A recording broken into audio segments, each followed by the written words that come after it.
আজকে আমরা কি বলতো 107 পেজের ইউনিট 2, 107 পেজের ইউনিট 2টা স্টার্ট করব। গল্পের নাম হচ্ছে দ্য অ্যাক্স, মানে কুঠার।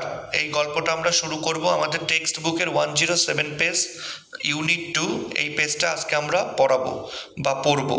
দেখো, but one day a car sounded its horn angrily at the gate. কিন্তু একদিন একটা কার জোরে জোরে জোরে জোরে গেটে হর্ন বাজাতে লাগলো। এখানে অ্যাংরিলি মানে কিন্তু ক্রুদ্ধভাবে না, এখানে অ্যাংরিলি মানে এমনি অ্যাংরিলি মানে ক্রুদ্ধভাবে, কিন্তু এখানে অ্যাংরিলি মানে জোরে জোরে। But one day a car sounded its horn angrily at the gate. কিন্তু একদিন একটা কার জোরে জোরে গেটে হর্ন বাজাতে লাগলো। ভেলান হোভেল up with the keys. Velan চাবি নিয়ে খুঁড়িয়ে খুঁড়িয়ে দৌড়ালো। ভেলান হোভেল up with the keys. Velan চাবি নিয়ে খুঁড়িয়ে খুঁড়িয়ে দৌড়ালো। Have you the keys? আচ্ছা, হোভেল আপ মানে কিন্তু খুঁড়িয়ে খুঁড়িয়ে দৌড়ালো। হোভেল আপ মানে খুঁড়িয়ে খুঁড়িয়ে দৌড়ালো, আর কিস মানে চাবি। তো তারপর বলছে হ্যাভ ইউ দ্য কিস? তোমার কাছে চাবি আছে? ওপেন দ্য গেট, দরজাটা খুলে দাও তো। Commanded someone in the car. ওই মোটর গাড়ির মধ্যে থেকে একজন আদেশ করলো। Commanded someone in the car. ওই মোটর গাড়ির মধ্যে থেকে একজন আদেশ করলো। কমান্ডেড মানে আদেশ করলো। There is a small side gate said Velan মিকলি।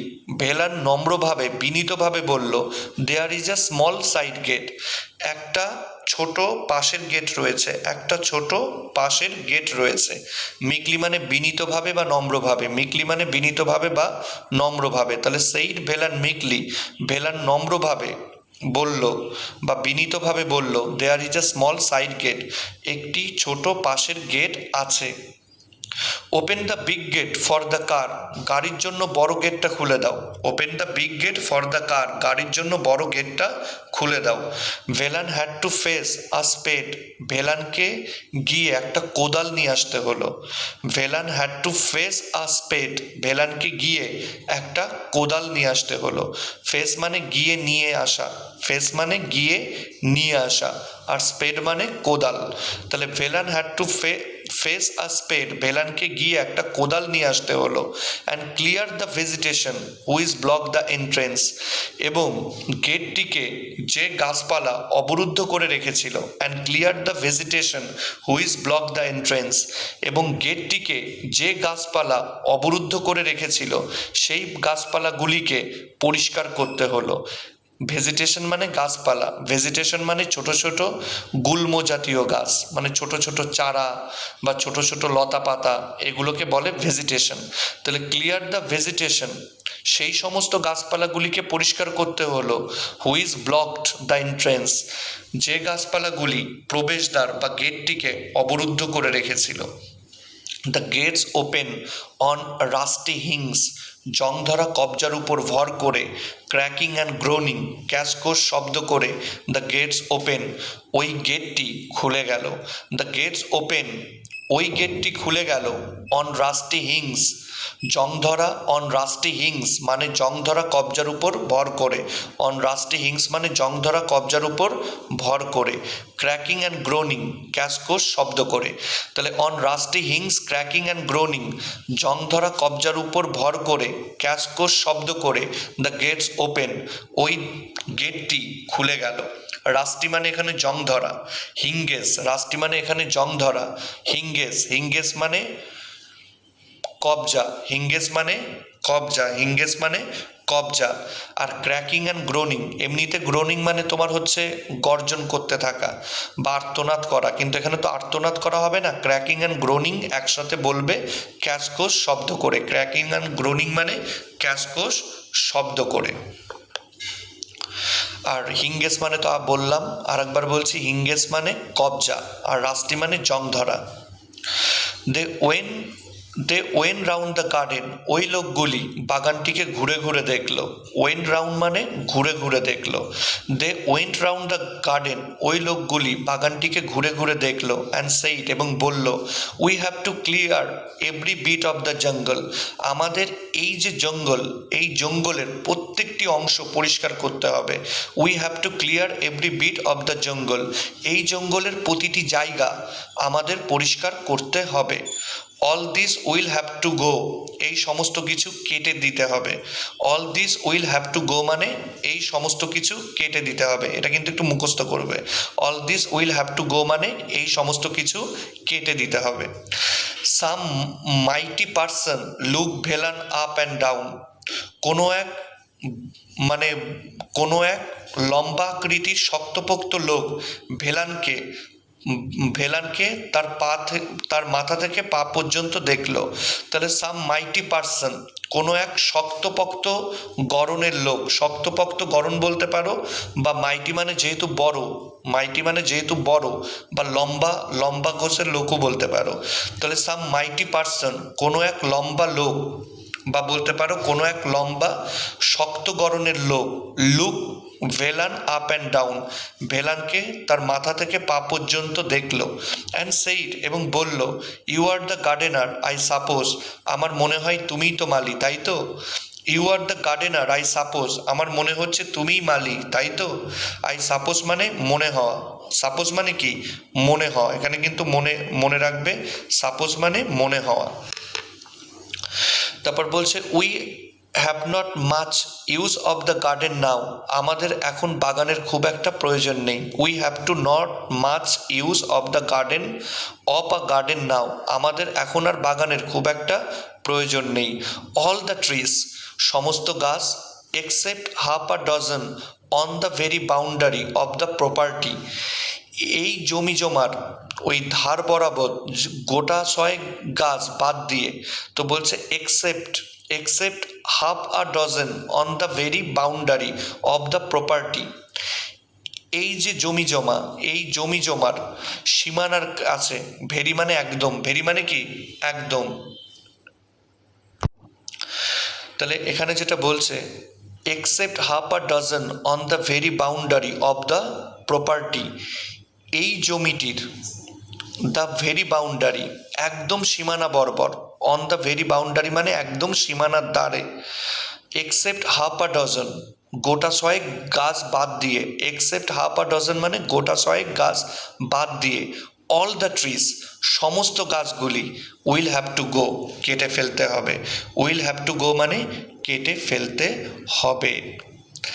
তাহলে এখানে কিন্তু ভেরি মানে একদম সীমানা বরাবর বোঝাচ্ছে, ভেরি বাউন্ডারি মানে একদম বাউন্ডারি বরাবর, মানে সীমানার ধারের কাছে থাকা, আর উইল হ্যাভ টু গো মানে কেটে ফেলতে হবে।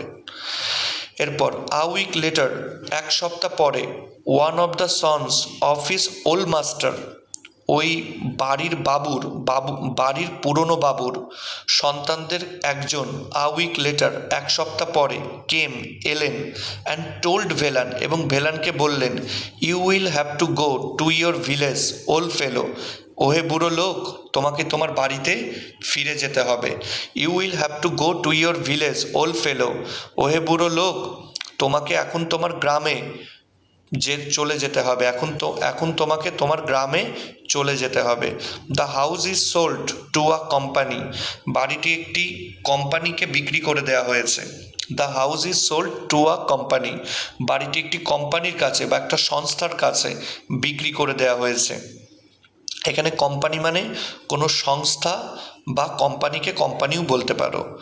দে are not going to have a garden, তারা বাগান রাখবে না। They are not going to have a garden, তারা বাগান রাখবে না। They are going to build small houses by the score, তারা গোটা 20, বাই দ্য স্কোর মানে গোটা 20, they are going to build small houses, তারা গোটা 20 ছোট ছোট বাড়ি বানাতে চলেছে। They are going to build small houses by the score, তারা গোটা 20 ছোট ছোট বাড়ি বানাতে চলেছে। Without living space even for a blade of grass, হ্যাঁ, without living space even for a blade of grass, একটা ঘাসের ডগার জন্য তারা জায়গা ছেড়ে রাখবে না। তো বলছে without living space even for a blade of grass, একটা ঘাসের ডগার জন্য তারা জায়গা ছেড়ে রাখবে না।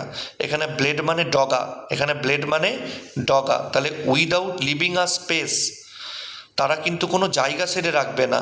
Even for a blade of grass, একটা ঘাসের ডগার জন্য, উইদাউট লিভিং স্পেস, তারা জায়গা ছেড়ে রাখবে না। তারপরের প্যারাটা দেখো, যে লাস্ট যে বড় প্যারা, 107 নম্বর পেজের লাস্ট যে বড় প্যারা। দেয়ার ওয়াজ মাস বাসেল অ্যান্ড অ্যাক্টিভিটি, অনেক হইচই এবং অনেক কর্মকাণ্ড চলতে লাগলো। দেয়ার ওয়াজ মাস বাটেল অ্যান্ড অ্যাক্টিভিটি, অনেক হইচই এবং কর্মকাণ্ড চলতে লাগলো। বাসেল মানে হইচই বা হুটোপাটা, আর অ্যাক্টিভিটি মানে কর্মকাণ্ড। তাহলে there was much bustle and activity, অনেক কর্মকাণ্ড এবং হইচই চলতে লাগলো। আরেকবার বলছি, বাসেল মানে হইচই বা হুটোপাটা, আর অ্যাক্টিভিটি মানে কর্মকাণ্ড। তাহলে there was much bustle and activity মানে অনেক হইচই এবং কর্মকাণ্ড চলতে লাগলো। মাচ কামিং অ্যান্ড গোয়িং, সেই সাথে অনেক আসা যাওয়া। মাচ কামিং অ্যান্ড গোয়িং মানে সেই সাথে অনেক আসা যাওয়াও চলতে লাগলো। And Velan retired to his old hut, আর ভেলান তার পুরনো কুঠিরে চুপ করে বসে থাকতো। And Velan retired to his old hut, এবং ভেলান তার পুরনো কুঠিরে চুপ করে বসে থাকতো। এখানে রিটায়ার্ড মানে চুপ করে বসে থাকতো, রিটায়ার্ড মানে এখানে কিন্তু চুপ করে বসে থাকতো। তাহলে Velan retired to his old hut, ভেলানটার যে পুরনো কুঠিরটা ছিল, হার্ট মানে কুঠির, তাহলে ভেলান তার পুরনো কুঠিরে চুপ করে বসে থাকতো। হোয়েন হি ফেল্ট টায়ার্ড, যখন ভেলান ক্লান্ত অনুভব করতো। যখন ভেলান ক্লান্ত অনুভব করতো। হি লে ডাউন, ভেলান তখন শুয়ে পড়তো। হি লে ডাউন মানে তখন ভেলান শুয়ে পড়তো। অ্যান্ড স্লেপ্ট, এবং ঘুমিয়ে যেত। অ্যাট দ্য আদার টাইমস, এবং বাকি সময়ে, মানে বাকি সময়ে। He went round the garden, সে ঘুরে ঘুরে বাগানটিকে দেখতো। And stood gazing at his plants, এবং এক দৃষ্টিতে দাঁড়িয়ে দাঁড়িয়ে তার গাছপালাগুলিকে সে দেখতে থাকতো। And stood gazing at his plants, এবং এক দৃষ্টিতে তাকিয়ে তাকিয়ে বাগানটিকে দেখতে থাকতো।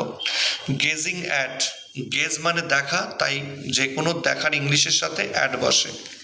তাহলে গেজ অ্যাট মানে কিন্তু এক দৃষ্টিতে দেখতে থাকতো, গেজিং অ্যাট মানে কিন্তু এক দৃষ্টিতে দেখতে থাকতো। হি ওয়াজ গিভেন আ ফোর্টনাইটস নোটিশ, তাকে 15 দিনের সময়সীমা দেওয়া হয়েছিল। তাকে 15 দিনের একটা সময়সীমা দেওয়া হয়েছিল। ফোর্টনাইট মানে 15 দিন 14 রাত। তাহলে ফোর্টনাইট মানে বলতে পারো 15 দিন। হি ওয়াজ গিভেন আ ফোর্টনাইটস নোটিশ, তাকে 15 দিনের সময়সীমা দেওয়া হয়েছিল। এভরি মোমেন্ট অফ ইট, এই সময়ের প্রত্যেকটা মুহূর্ত। এই সময়ের প্রত্যেকটা মুহূর্ত সিমস টু হিম, তার মনে হতে লাগলো প্রিসিয়াস, মূল্যবান। প্রিসিয়াস মানে মূল্যবান। তাহলে এভরি মোমেন্ট অফ ইট, এই সময়ের প্রত্যেকটা মুহূর্ত, সিম টু হিম, তার মনে হতে লাগলো প্রিসিয়াস, মূল্যবান। He would have stayed still the last second with his plants, সে শেষ পর্যন্ত তার গাছগুলোর সঙ্গে সে যদি থাকতে চাইতো, থাকতেই পারত। He would have stayed till the last second with his plants, সে শেষ মুহূর্ত পর্যন্ত গাছগুলির সঙ্গে থাকতে পারত। The sound of the axe, কিন্তু ওই কুঠারের কি বলতো শব্দ, সাউন্ড অফ দ্য অ্যাক্স, কুঠারের শব্দ, stir him out of his afternoon nap, তার দুপুরবেলার ভাত ঘুম থেকে তাকে ধরপড়িয়ে জাগিয়ে তুলল। The sound of an axe, একটা কুঠারের শব্দ, stir him out of his afternoon nap, তাকে দুপুরের ভাত ঘুম থেকে তাকে ধরপড়িয়ে জাগিয়ে তুলল। It was just 2 days after he was given notice, এটা ঠিক তাকে সময়সীমা জানানোর 2 দিন পরেই ঘটেছিল। এবার দেখো, it was just 2 days after he was given notice, এটা ঠিক তাকে সময়সীমা জানানোর 2 দিন পরেই ঘটেছিল। The dull noise of a blade meeting a tough surface reach his ears, the dull noise of a blade করাতের ফলার, হ্যাঁ, করাতের ফলার meeting a rough surface, meeting a rough surface, শক্ত সালের উপর ঘষার শব্দ। তাহলে the dull noise of a blade meeting a rough surface, করাতের ফলা শক্ত সালের উপর ঘষার শব্দ। The dull noise of a blade মানে কি? একটা করাতের ফলার দ্য ডাল নয়েজ ভোঁতা শব্দ, সেটা কিসের থেকে সৃষ্টি হচ্ছিল? মিটিং আ রাফ সারফেস, শক্ত সালের উপরে ঘষা। তাহলে মিটিং আ রাফ সারফেস, একটা শক্ত সালের উপর ঘষার ফলে the dull noise of a blade, করাতের ভোঁতা শব্দ, রিস্ট হিজ ইয়ার্স, তার কানে পৌঁছালো। রিসের সাথে ইডি হবে, রিস্ট হিজ ইয়ার্স, তার কানে পৌঁছালো। তাহলে ব্লেড মানে কিন্তু এখানে করাত, এইখানে ব্লেড মানে কিন্তু করাত, আর মিটিং মানে ঘষার, মিটিং মানে ঘষার। টাফ সারফেস মানে শক্ত ছাল, এখানে টাফ সারফেস মানে কি? শক্ত ছাল। আর ডাল নয়েজ মানে ভোঁতা শব্দ, ডাল নয়েজ মানে ভোঁতা শব্দ। তাহলে দরকার হলে বুঝতে না পারলে আরেকবার দেখো লাইনটা। The dull noise of a blade meeting a tough surface, করাতের ফলা শক্ত সালের উপর ঘষা, ঘষার এক ধরনের ভোঁতা শব্দ, রিস্ট হিজ ইয়ার্স, তার কানে পৌঁছালো। এখানে এর আগে যেটা মিনিং ছিল স্টির, স্টির মানে কি বলতো? Stir him out of his afternoon nap, মানে এখানে তাকে ধরপড়িয়ে ঘুম থেকে জাগিয়ে তুলেছিল। স্টির মানে অ্যাকচুয়ালি নাড়ানো, স্টির মানে অ্যাকচুয়ালি নাড়ানো, কিন্তু এখানে স্টির মানে নাড়ানো না, এখানে স্টির মানে ধরপড়িয়ে তুললো, ধরপড়িয়ে জাগিয়ে তুলেছিল। তারপরে দেখো, he got up and rushed out, সে উঠে পড়লো এবং দৌড়ে বেরিয়ে এলো। He got up and rush out, সে উঠে পড়লো এবং দৌড়ে বেরিয়ে এলো। তাহলে এই পর্যন্ত আজকে আমরা শেষ করলাম। পরের পাঠে পরেরটুকু দেওয়া হবে। He got up and rush out, সে উঠে পড়লো এবং দৌড়ে বেরিয়ে এলো। রাশ আউট মানে কি? দৌড়ে বেরিয়ে এলো। রাশ আউট মানে দৌড়ে বেরিয়ে এলো। আর গট আপ মানে কি? সে ঘুম থেকে জেগে উঠলো। গট আপ মানে ঘুম থেকে জেগে উঠলো, বা বলতে পারো গট আপ মানে তার বিছানা থেকে সে উঠে পড়লো। হি গট আপ মানে সে বিছানা থেকে উঠে পড়লো। And rush out, rush out মানে সে দৌড়ে বেরিয়ে এলো। রাশ আউট মানে দৌড়ে বেরিয়ে এলো।